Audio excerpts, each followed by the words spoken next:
In today's episode, we're going to be extending into the deep dive series by talking about the Pokemon Landorus.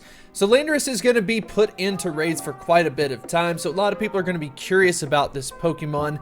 Is it going to be good from the raid side? What about PvP? Are they going to have some synergy between the two of them?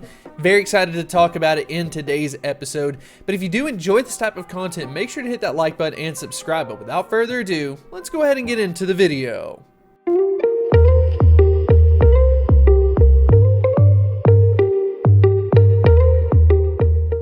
Landorus. With a max MP of 3,588, Landorus is a dual type of ground as well as the flying type.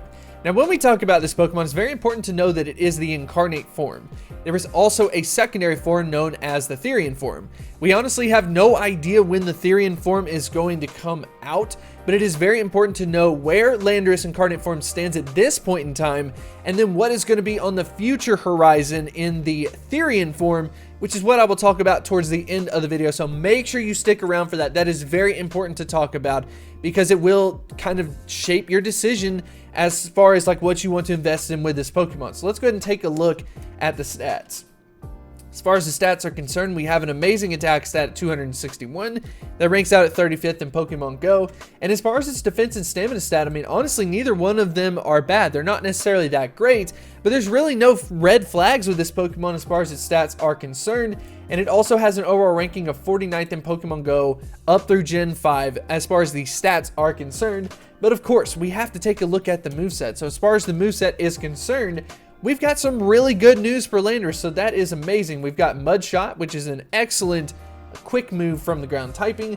And then finally we have Earth Power, so that is amazing. I was a little worried it would get something that just wasn't that great, but there we go. And then if you're looking at it from like the flying type, there are no flying type moves for Landorus, so kind of interesting on that, but definitely hitting it up from the ground side. And then there's also the opportunity of hitting a double rock type moveset, but because of it not being a rock type Pokemon, it's not going to get that stab benefit, so most likely it's not going to be that effective.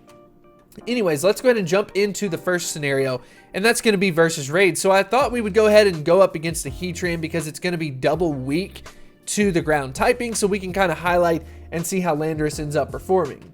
Now, as far as the performance is concerned, it's definitely looking good for Landorus, taking over the #1 spot as far as the time to win is concerned.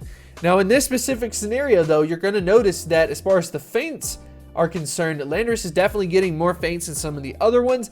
It has to do with Heatran's moveset in this specific case because of adding on that flying typing for Landorus. Stone Edge is going to hit it with some decent damage, so Landorus feints a little bit more, but regardless of that, we've got a Pokemon, ladies and gentlemen, that in certain scenarios can take over the #1 spot from the ground typing. That is absolutely amazing with Mud Shot and Earth Power. So the second thing to look at is, of course, PvP to see how dominant this Pokemon is going to be. And as far as its best ranking is concerned, it actually ended up doing best in the Masters League, completely unlimited, so you would want to get a perfect IV or as close as possible to it as you possibly could. And let's go ahead and take a look at this. So as far as the moveset is concerned, we've got Mud Shot, Rock Slide, and Earth Power. So like I said before, you've got Mud Shot and Earth Power on the raid side as well as PvP, so you've got some amazing synergy between the two. So in this case, you would just want to kind of like max out one of these Pokemon. You could use it from the raid side. You could use it from PvP if you feel like it. It would be ready to do both, which is definitely complimentary and something that I'm personally excited about. I also noticed this with something like a Kyogre, for example, where it does great from the raid side, also PvP, and you don't even have to change the moveset. Of course, if you want to add on a secondary moveset with something like Rock Slide, by all means, go ahead and go for that. But anyways, definitely some good news now. As far as the key matchups are concerned, we've got a key matchup against Dialga, Metagross, Snorlax, Tyranitar, and then Melmetal. I cannot tell you how common these Pokemon have been in the Masters League, especially a Dialga. So Dialga, you better watch out because Landorus is on the horizon. Very excited about that. So now that we have talked about this incarnate form, let's go ahead and wrap up everything and then of course talk about the future Therian form. So as far as this Pokemon is concerned, it is honestly looking so great from both the raid side as well as PvP. But there's a little bit of a catch to this, and that is going to be the Therian form.